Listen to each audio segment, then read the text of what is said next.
pensamentos. E nesse momento que iniciamos a palestra, Senhor, onde nos vai ser dada a oportunidade do aprendizado, a oportunidade de evoluir um pouco mais para aplicarmos na prática todo esse ensinamento precioso. Nós agradecemos, Senhor, por estarmos aqui, pela oportunidade. E assim, Senhor, damos início, unidos e com nossos pensamentos elevados, para absorvermos todo o bem, toda a preciosidade dos teus ensinamentos, das tuas palavras, Senhor, dos teus exemplos deixados, para que possamos, além de escutar, absorver e aplicarmos no nosso dia a dia, cada vez mais, para que possamos, aos poucos, propagar, e isso ir tomando volume, Senhor, e se propagando, e se transformar numa corrente de aprendizado e de prática do bem. E assim iniciamos, Senhor, a palestra de hoje. Obrigado, Senhor. Senhor Deus, nosso Pai, Senhor Jesus, nosso Mestre. Obrigada.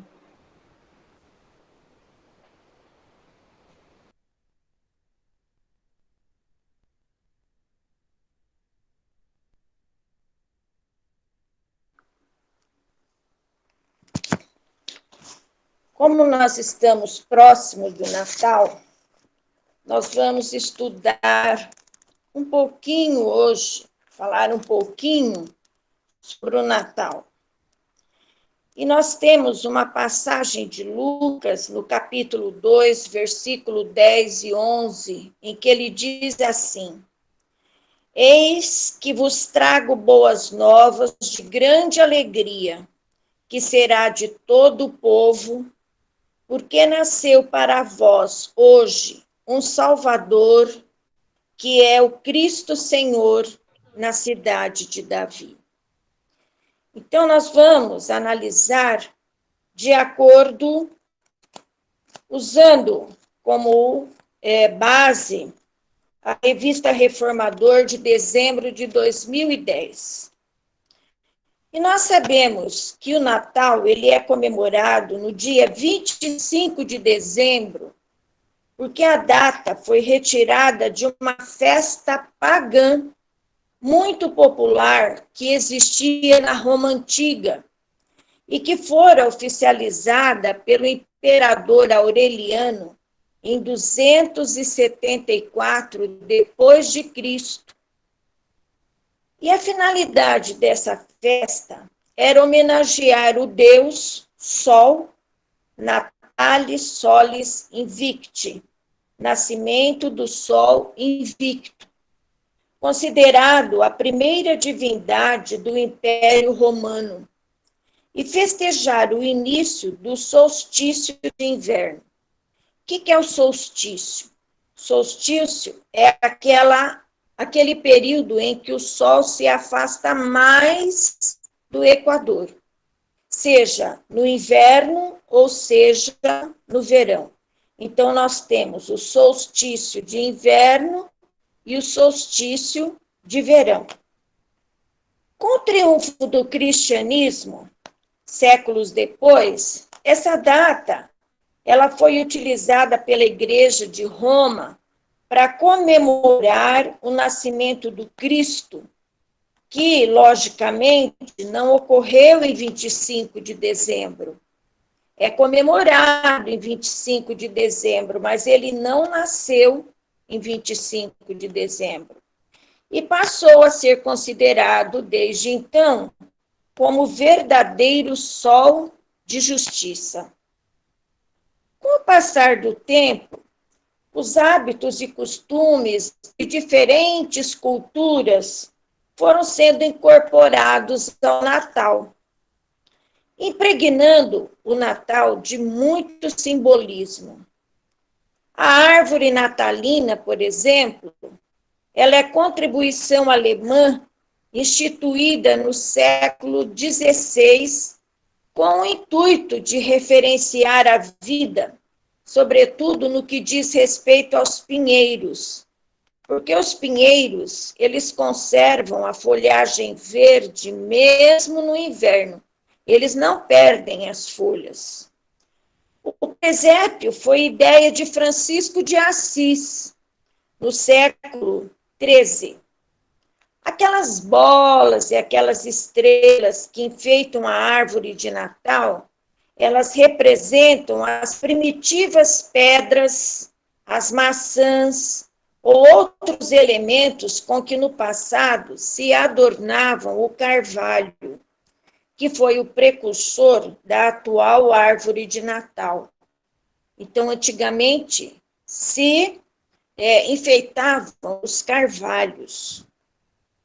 E antes de serem substituídas por lâmpadas elétricas coloridas, como nós fazemos hoje, as velas eram enfeites comuns nas árvores, como um sinal de purificação. E as chamas, elas eram acesas no dia 25 de dezembro, que são uma referência ao Cristo, entendido como a luz do mundo. Então, as velas que são colocadas nas árvores, que eram, porque atualmente já não se coloca mais, eram uma referência a Jesus, como se simbolizasse Jesus como luz do mundo. A estrela que nós colocamos no topo da árvore é para recordar aquela que surgiu em Belém por ocasião do nascimento de Jesus, a estrela de Belém. Antigamente se mandava muitos cartões de Natal, se lembram? E eles apareceram pela primeira vez na Inglaterra, nos meados do século XIX. Agora, como é que os espíritas veem o Natal? Os espíritas veem o Natal sob uma outra ótica, de uma outra forma, que vai além dessa troca de presentes, da realização desses banquetes natalinos e atividades típicas do dia. Vai além de enfeitar uma árvore, vai além de ter aqueles enfeites maravilhosos que a gente vê. O espírita, ele já compreendeu a importância de renunciar a essas comemorações natalinas que traduzam excesso de qualquer ordem. E eles preferem o quê? A alegria da ajuda fraterna aos irmãos menos felizes, como louvor ao sublime natalício. Certo? Os verdadeiros amigos do Cristo, eles reverenciam o Cristo em espírito. Não é com banquete, não é com festa, não é com bebedeira, principalmente não é com bebedeira, não é com nada disso. Eles reverenciam o Cristo em espírito, é o que nós deveríamos fazer. E apesar do relevante significado que envolve o nascimento e a vida do Cristo e a sua mensagem evangélica, aquela mensagem maravilhosa que ele veio nos trazer, nós sabemos que muitos representantes da cristandade agem como cristãos sem o Cristo, porque vivenciam um cristianismo de aparência, só tem o nome de cristão. Na verdade, a vivência, né, está muito longe disso. Neste sentido, afirmava o espírito Olavo Bilac que ser cristão é ser luz ao mundo amargo e aflito pelo dom de servir a humanidade inteira. Então, o que é ser cristão? É servir ao mundo, é dar a nossa contribuição para tornar esse mundo melhor. Chegará a época em que Jesus, o guia e o modelo da humanidade terrestre, será reverenciado em espírito e verdade. Nós sabemos disso. Ele vai deixar de ser visto como uma personalidade mítica, distante do homem comum, ou um mero símbolo religioso que mais se assemelha a uma peça de museu esquecida num ponto qualquer, empoeirada pelo tempo. Muitos fazem isso, né? Nos dias de hoje, Jesus viveu, se conhece a história, mas não se pratica nada, mesmo conhecendo seus ensinamentos, então fica no esquecimento, fica lá num cantinho. Mas nós não podemos perder a esperança. Tudo tem seu tempo para acontecer. E no momento preciso, quando se operar a devida renovação espiritual da humanidade, indivíduos e coletividades vão compreender que Jesus representa o tipo da perfeição moral que a humanidade pode aspirar na Terra. Deus nos ofereceu como o mais perfeito modelo, e a doutrina que ensinou é a mais pura expressão da sua lei. Então, existe uma pergunta no Livro dos Espíritos, né? Qual foi, eu não me lembro bem como que é a pergunta, mas qual é o espírito mais perfeito que já habitou a Terra? E a resposta é uma palavrinha só: Jesus. É a resposta mais curta que tem. Quando nós distanciamos Jesus dos simbolismos e dos rituais religiosos, o espírita consciente, ele procura festejar o Natal todos os dias, expressando-se com fraternidade e amor ao próximo. Então, não é só no Natal que nós devemos reverenciar Jesus, que nós devemos mostrar a Jesus, nós devemos festejar o Natal todos os dias, todo dia é dia de Natal.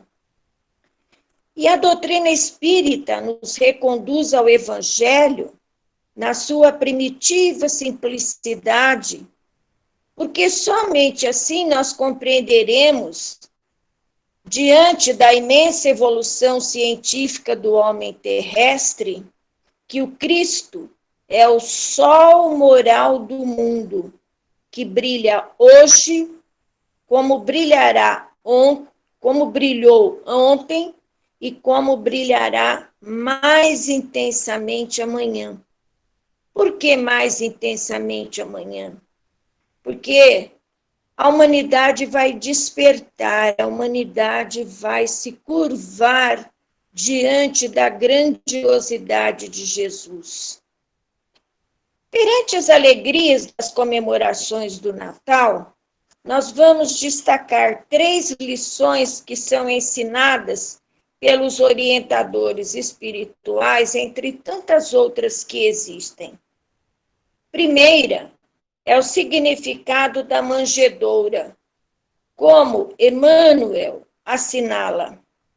As comemorações do Natal nos conduzem ao entendimento da eterna lição de humildade de Jesus, no momento preciso em que a sua mensagem de amor felicitou o coração das criaturas, fazendo-nos sentir ainda o sabor de atualidade dos seus divinos ensinamentos. A manjedoura, ela foi o caminho. A exemplificação foi a verdade. O Calvário constituiu a vida. Sem o caminho, que é a manjedoura, o homem terrestre, ele não vai atingir os tesouros da verdade e da vida. Jesus não teria nascido e não teria nos passado a verdade e nem teria sofrido no Calvário, que é a vida. A segunda, a inadiável, e que nós temos uma certa urgência, é a necessidade de nos aproximarmos mais do Cristo, de uma forma que o seu evangelho se reflita efetivamente em nossos pensamentos, nas nossas palavras e principalmente nas nossas ações. Para a nossa paz de espírito, não é mais conveniente sermos cristãos ou espíritas de faz de conta, né? Ah, que religião você é? Sou espírita. Mas é espírita como? É um espírita de faz de conta, né?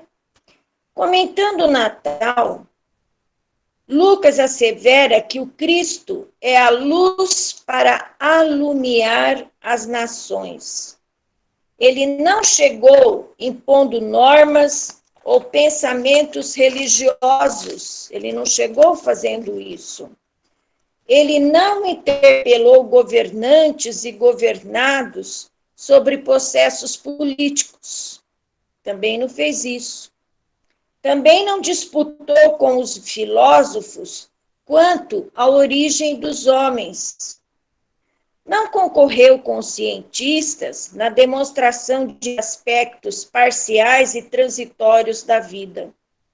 Ele fez luz do Espírito eterno, com a sua simplicidade, com a sua generosidade, com a sua sabedoria e amor infinitos. Ele apenas se fez luz quando ele esteve aqui na Terra. Embora ele tivesse o ministério endereçado aos povos do mundo, ele não marcou a sua presença com expressões coletivas de poder, como os exércitos, como o sacerdócio, nem com armamentos e nem com tribunais. Ele trouxe claridade para todos, projetando de quem? Dele mesmo. A claridade que ele emanava era dele. Ele revelou a grandeza do serviço à coletividade por intermédio da consagração pessoal ao bem infinito. Ele tinha uma meta, era o bem, era mostrar, era exemplificar o bem. Nas reminiscências do Natal que nós temos do Senhor, nós temos que meditar no nosso próprio roteiro. Nós temos suficiente luz para a marcha? Que luz nós emanamos? Qual é, a intensidade da nossa luz? Que espécie de claridade nós acendemos no nosso caminho? Qual será? Será que é aquela claridade pequenininha ou é aquela claridade forte, que inspira confiança? A nossa claridade, ela foge ao brilho fatal dos curtos-circuitos da cólera e que não estão contentes com a lanterninha da vaidade e que imita o pirilampo em voo baixo dentro da noite. É aquela luzinha que apaga a labareda do ciúme e da discórdia, que atira corações nos precipícios do crime e do sofrimento? Será? Como que ela é? A cólera é como se fosse um curto-circuito, né? Encostou, dá o curto-circuito, pega fogo. Será que a nossa claridade é para isso? Ou será que ela vai baixinho, né, num voo baixinho, igual a do vagalume, certo? E vai apagando aquela labareda do ciúme, da discórdia, ou nós ajudamos por fogo? Se procuras o mestre divino e a experiência cristã, nós temos que nos lembrar de que na Terra há clarões que ameaçam, que perturbam, confundem e anunciam arrasamento. Muitas vezes a gente pensa, nossa, olha, é uma pessoa iluminada, né? É uma pessoa que tem aquele carisma, tem aquele dom especial. Mas será que ela está fazendo isso? Ela está confundindo as cabeças, perturbando, né? Como nós vemos aí em muitas religiões. Se nós formos analisar, nós vamos ver que não é nada daquilo que prometem, nada daquilo que anunciam, nada daquilo do que fazem. Será que nós estamos realmente cooperando com o Cristo na extinção das trevas, acendendo em nós mesmos aquela luzinha sublime, aquela luzinha pequenininha, mas que serve para iluminar? Será? Por último, nós temos aí uma terceira interpretação. E é muito importante nós aprendermos a sermos gratos a Jesus pelas inúmeras bênçãos que ele nos concede cotidianamente em nome do Pai. Quais são essas bênçãos? Nós temos a família, nós temos os amigos, nós temos a profissão honesta, nós temos a vivência espírita, que é uma luz maravilhosa. E nós podemos compartilhar tudo isso com o próximo, como nos aconselha Meimei. Meimei diz assim: recolhes as melodias do Natal, guardando o pensamento engrinaldado pela ternura de harmoniosa canção. E nós temos que perceber que o céu nos chama a partilhar esses júbilos da exaltação do Senhor nas sombras do mundo. Nós temos que louvar as doações divinas que nos felicitam a existência. Mas nós não podemos nos esquecer que o Natal é o céu que se reparte com a terra, pelo eterno amor que se derramou das estrelas. Por quê? O céu se reparte com a terra.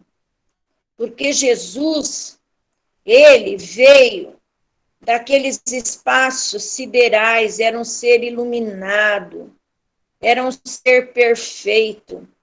E ele concordou em vir aqui nos auxiliar, concordou em vir aqui nos orientar, dar o seu exemplo para que nós evoluíssemos, para que nós melhorássemos. Então, houve aí uma, vamos dizer assim, uma divisão, né? Foi repartido, né? O céu nos enviou, tirou um pedacinho de lá e nos trouxe até nós. E nós temos que agradecer ainda o dom inefável da paz, que volta de novo, enriquecendo a vida. Mas ele divide a própria felicidade, realizando em nome do Senhor a alegria de alguém. O Natal é para nos lembrar isso, que nós temos que dividir as nossas alegrias. Não é só compartilhar as tristezas. Nós temos que dividir as nossas alegrias, nós temos que dividir aquilo que nós temos de melhor, como Jesus fez conosco. Foi para isso que ele veio, foi para isso que ele desceu até nós. E a vida dele foi de humildade. Nasceu de pais pobres, muito pobres, quando ele poderia ter escolhido um palácio, reis. Nasceu numa manjedoura. A vida inteira ele não tinha nem calçados para colocar nos pés. Suas vestes eram simples, eram humildes. Muitas vezes vivia, né, da caridade daqueles que lhe ofereciam um lugar para passar a noite, um lugar onde ele pudesse matar a sua fome, que ele, como humano em que ele se transformou, como nós encarnados, atrasados como nós somos, tinha necessidade do alimento. Então, ele passou por tudo isso e ainda foi morto numa cruz de maneira infame, de maneira humilhante. Então, que no Natal nós possamos pensar em tudo isso.